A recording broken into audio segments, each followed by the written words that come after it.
Information update کیجیے گا کہ ذرائع نے کچھ مزید کنفرمیشن دی؟ دیکھیں بالکل ذرائع نے پی آئی اے کے ترجمان نے اس بات کی تصدیق کر دی ہے کہ طیارہ ریڈار سے اچانک لاپتہ ہو گیا ہے، اس کی تلاش جاری ہے۔ اس بات کی حد تک تصدیق پی آئی اے حکام نے مکمل طور پر کر دی ہے، میڈیا کو آگاہ کر دیا ہے کہ طیارہ لاپتہ ہو گیا ہے، اس کی تلاش کا کام جاری ہے۔ طیارے میں جو ترجمان کے مطابق طیارے میں تقریباً 40 مسافر سوار تھے اور ATR-42 طیارے کا نمبر جو بتایا ہے ترجمان نے ATR-42 PK-661 جو چترال سے اسلام آباد آ رہی تھی، اس کے بارے میں اس بات کی تصدیق کر دی ہے کہ طیارہ ریڈار سے لاپتہ ہو گیا ہے اور اس کی تلاش جاری ہے۔ ہمارے ذرائع اس بات کی تصدیق کر رہے ہیں کہ طیارہ جو حویلیاں سے 10 کلومیٹر دور ایک مقام پر گر کر تباہ ہو گیا ہے۔ اس کے علاوہ ایک اطلاعات یہ بھی مل رہی ہے کہ طیارے میں ایک اہم شخصیت سوار تھی، اس کے بارے میں ابھی بھی تصدیق کر رہے ہیں کیونکہ ہم تمام تصدیق کے بعد ہی وہ خبر اپنے ناظرین تک آگاہ کریں گے، لیکن متضاد اطلاعات جس میں ایک اہم شخصیت بھی سوار تھی، وہ کون تھی اس کے بارے میں ہمیں ابھی تصدیق کی جا رہی ہے کہ کون سوار تھا، لیکن پی آئی اے کے ترجمان نے اس بات کی تصدیق ضرور کر دی ہے کہ طیارہ لاپتہ ہے، اس کی تلاش جاری ہے۔ طیارے کو 4:52 پر اسلام آباد ایئرپورٹ پر لینڈ کرنا تھا۔ اچھا ریحان، آپ نے بتایا کہ ذرائع یہ کہہ رہے ہیں کہ حادثہ پیش آ گیا ہے، پاکستان انٹرنیشنل ایئر لائن یعنی پی آئی اے ذرائع کیا کہہ رہے ہیں کہ طیارہ صرف لاپتہ ہوا ہے اب تک؟ دیکھیں آفیشلی جب تک پی آئی اے حکام کو ان کے اپنے انتظامیہ، لوکل انتظامیہ جیسے پولیس، پاک فوج اور وہاں کی جو ڈپٹی کمشنر تصدیق نہیں کرتے تھے تو پی آئی اے ترجمان اس بات کی تصدیق نہیں کرتے۔ عموماً ایسے ہی کیا جاتا ہے کسی بھی بڑے ادارے کی جانب سے، لیکن انہوں نے اس حد تک تصدیق ضرور کر دی ہے اور میڈیا کو باقاعدہ پریس ریلیز جاری کر دی ہے کہ طیارہ لاپتہ ہو گیا ہے حویلیہ کے مقام کے قریب، جس میں ان کے پی آئی اے کے ترجمان کے مطابق 40 مسافر سوار تھے اس میں طیارے میں، اور یہ طیارہ تقریباً اس کو 4:52 پر اسلام آباد پہ لینڈ کرنا تھا۔ جو عملہ اس میں موجود تھا ان کے تمام افراد کے ناموں کی فہرست بھی جاری کر دی گئی ہے پی آئی اے کی جانب سے؟ دیکھیے پی آئی اے ایمرجنسی نافذ کر دی ہے، پی آئی اے ایمرجنسی سینٹر قائم کر دیا گیا ہے فوری طور پر تاکہ جو معلومات حاصل کی جا سکیں طیارے کے متعلق، جو مسافر تھے ان کے متعلق۔ صالح جنجوہ جو کیپٹن ہے، کافی پرانے منجے میں کیپٹن بتائے جاتے ہیں کہ یہ طیارہ جو اڑا رہے تھے، اور احمد جنجوہ کے کو پائلٹ تھے ان کے ساتھ تھے۔ جی ٹھیک ہے ریحان، اب یہ بتائے گا کہ کتنی دیر میں باقاعدہ طور پر تصدیق کی جائے گی کہ یہ حادثہ پیش کہاں آیا ہے اور کس وجہ سے حادثہ پیش آیا ہے؟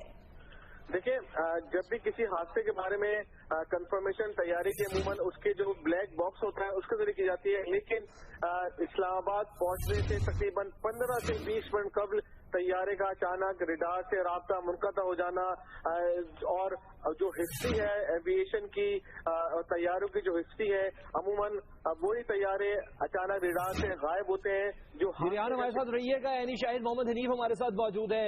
جی محمد حنیف صاحب، آپ نے کیا دیکھا؟ اصل میں ہم نے جی محمد حنیف صاحب سے بھی دوبارہ رابطہ کریں گے، یعنی شاہد ہیں جنہوں نے اس حادثے کو ہوتے ہوئے دیکھا ہے۔ یہ بتایا جا رہا ہے کہ پائلٹ نے کنٹرول روم کو فنی خرابی کی اطلاع دی تھی، جس کے بعد جہاز سے رابطہ منقطع ہو گیا کنٹرول روم کا۔ محمد حنیف صاحب ہمارے ساتھ موجود ہیں۔ جی حنیف صاحب، کیا دیکھا آپ نے؟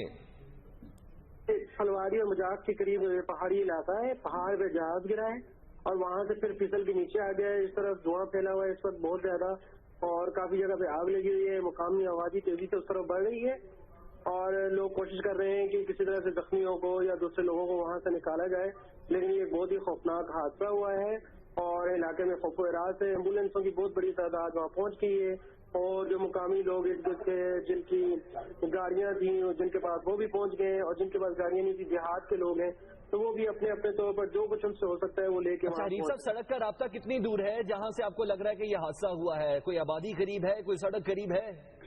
دیکھیں یہ علاقہ جو ہے نا، اس میں پہاڑی علاقے میں آبادی بہت دور دور ہوتی ہے، تو کوئی سڑکوں کا ایسا مؤثر نظام نہیں ہوتا جیسے شہروں میں ہوتا ہے۔ ایک لنک روڈ ہوتے ہیں چھوٹے چھوٹے، کہیں پہ کچے راستے ہوتے ہیں، کہیں پہ پکے راستے ہوتے ہیں، تو ایک آدھ سڑک ہوتی ہے جو تمام علاقے کو آپس میں ملاتی ہے۔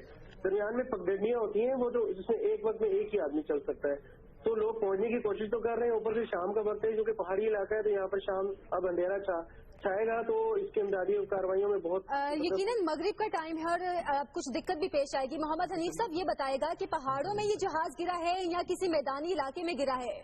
دیکھیں یہاں پر میدانی علاقہ نہیں ہے, پہاڑ کے اوپر گرا ہے اور پھر وہاں سے پھسلتا ہوا نیچے کھائی میں چلا گیا. یہاں پر آج کل گھاس کا علاقہ موسم تو نہیں ہے, لیکن پہاڑ میں درخت وغیرہ ہیں کافی ہو گئے, تو ان کے درمیان سے پھسل کے نیچے آیا ہے. تو آگ کتنے بڑے رقبے پر پھیلی ہوئی ہے اس طیارے کے حادثے کے بعد؟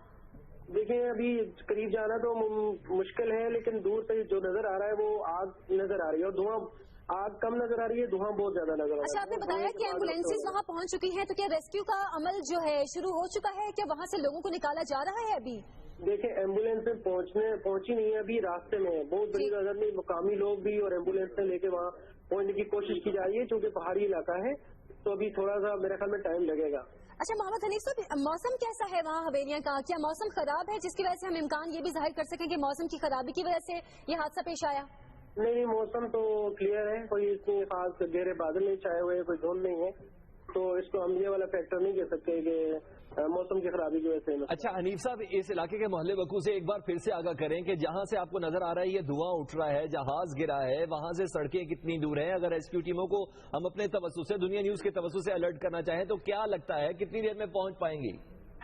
دیکھیں ایک جو مین راستہ, جو مین روڈ ہے شارع ریشم, جو حویلیاں کے بالکل پاس سے گزرتی ہے, تو وہاں سے اندر جا کے تقریباً 7 سے 10 کلومیٹر کے درمیان آگے جا کے پہاڑی علاقے میں یہ واقعہ ہوا ہے. تو وہاں پر جو پہاڑی علاقہ ہے اس میں لنک روڈ بڑی سڑک ایک ہی ہوتی ہے, باقی چھوٹی چھوٹی یا تو کچی سڑکیں ہوتی ہیں, یا اگر پکی سڑک ہوگی تو ایک آدھ سڑک ہوتی ہے, اور باقی وہاں پر کچے علاقے. بہرحال دعا یہ ہے کہ ریسکیو ٹیمیں وہاں پہنچیں, جلد سے جلد لوگوں کو جن کو بچایا جا سکتا ہے انہیں بچا لیا جائے. بہت شکریہ محمد حنیف صاحب, ہمیں اپڈیٹ کر رہے تھے عینی شاہد سے محمد حنیف, جن کا یہ کہنا تھا کہ انہوں نے خود دیکھا ہے ایک پہاڑی کے اوپر سے دھواں اڑتا ہوا, جہاز گرا, اس کے بعد سلپ ہوتا ہوا نیچے کی جانب آیا ہے. ریسکیو ٹیموں سے متعلق ہمارا پوچھنا تھا, تو ان کا یہ کہنا تھا کہ کچھ دیر لگے گی, رات کا یہ پہر ہو چکا ہے, پہاڑی علاقہ ہے, اندھیرا یہاں جلد ہو جاتا ہے, اور مغرب کے بعد کا یہ ٹائم ہے, اس لیے ریسکیو ٹیموں کو یہاں ریسکیو کے معاملات کو دیکھنے میں کچھ دیر لگے گی.